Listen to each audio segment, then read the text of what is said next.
In this video, we're going to install WordPress manually, which does take a little bit longer than the so-called instant methods, but there are more security measures built into this method, and this way you're always going to be installing the most recent version of WordPress. But first, to keep things organized, go ahead and create a folder on your desktop relating to this WordPress site. Name it whatever you want. Inside this folder, you should keep things like your images, your text or spreadsheet documents that contain the login credentials, your backups, anything related to this particular WordPress site. You should have one place on your computer to go to find all those goodies. Okay, that's out of the way.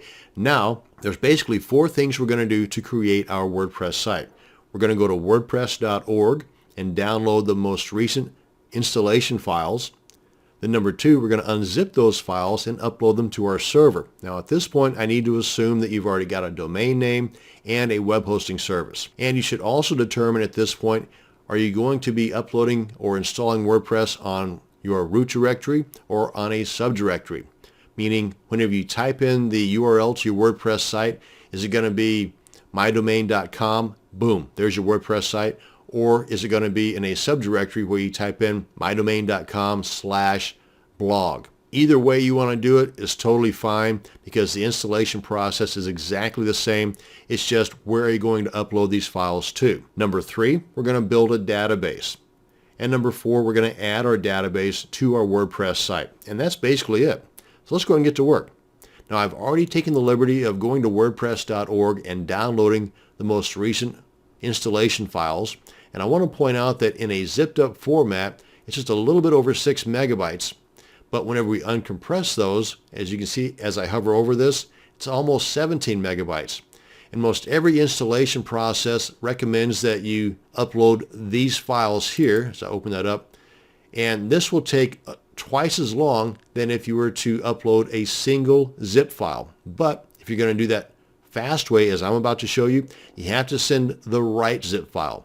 So you cannot send the zip file that you downloaded from wordpress.org. That's not going to work. So first, unzip them. And I do that in my Windows machine by right-clicking and then left-clicking on Extract All. Navigate to the location on my computer where I want those files to be extracted to. Click on Extract and we're good. And then you come up with something like this. Then open that folder and expose all the files. Then select the top file or folder in this case. Hold the Shift key down on your keyboard, select the bottom file, and that selects all the files. And then just pick one of these files in here, it does not matter, and then right-click and then compress, or in my case, send to compressed folder. It'll zip all these guys up into the one file right here, and that's what I'm going to upload to my server. But first I want to point out that if you click on this README file, it opens up in your browser, and this gives you some more installation tips, updating tips, and so on. So when you get a chance, check that out. Now we head over to our file manager in our cPanel control panel and upload that zip file. Click on Upload, click on Choose File, navigate to the location of that zip file we just created, select that, click on Open, and it's going to begin the upload process. And while it's doing that, I'm going to come on back over here to cPanel and create our database.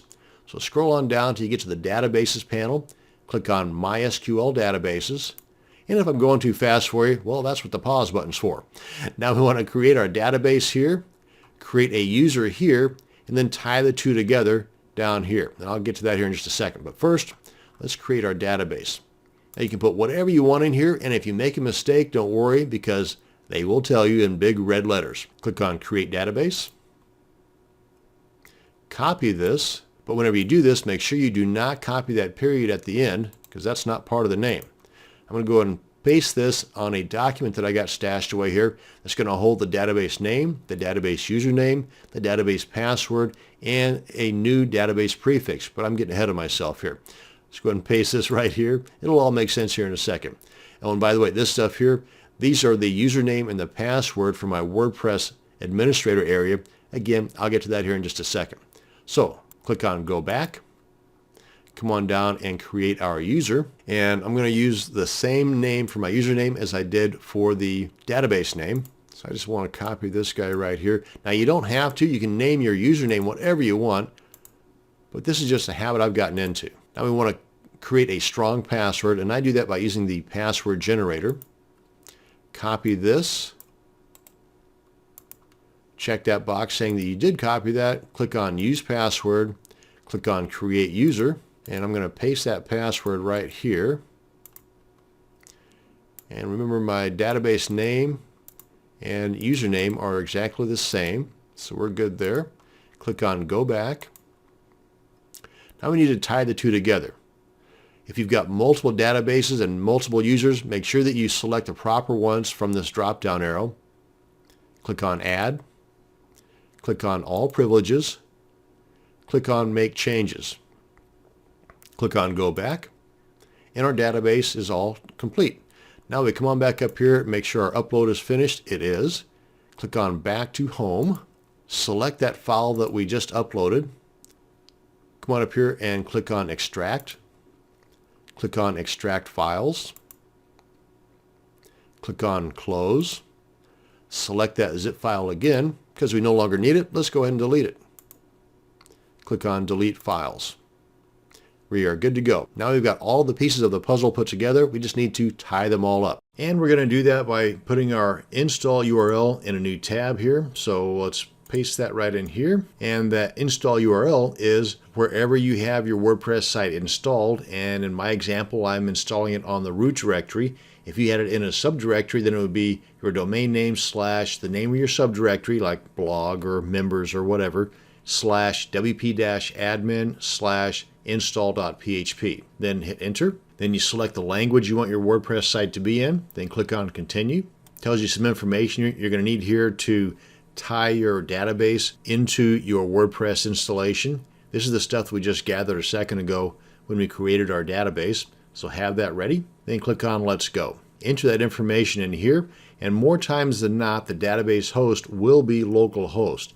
If you're not sure, contact your hosting service, or you can just leave it alone and give it a try. And if it gives you an error message, then you'll know to contact your hosting service. And as far as the table prefix for your database, like it says here, if you're going to be running multiple WordPress installations on the single database, you want to change this. And this can be a security issue as well, since most hackers know that the table prefix is WP_ by default. It might give them a leg up on being able to break into your site. So another reason to change that up. But for the sake of this video, it being a demo and all, I'm just going to leave this alone. And then once you get the information filled in here that you had copied under your text document earlier when you created your database, click on Submit. Then you'll get this pop-up telling you to run the install. Then this comes up telling you to put in your site title, which you can do later, but at the very least, you're going to need to create a username that's not easily guessed. And usually the password that's here by default is good and strong, as it says, or you can change this. In either case, you want to copy the username and the password because you're going to need that here in just a second to log in. The email address, you want to make sure this is an active email address that you have access to. And on privacy, I always uncheck this, just personal preference.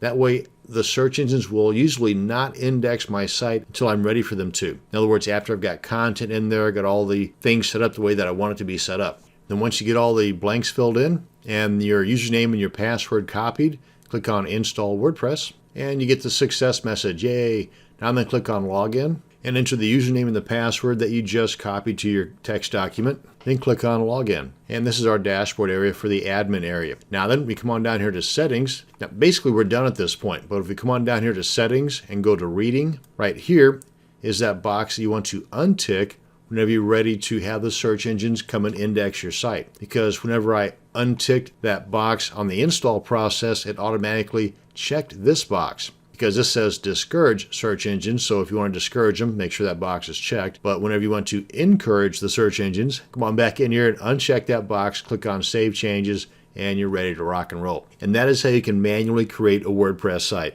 Thanks for watching, and you have a great day.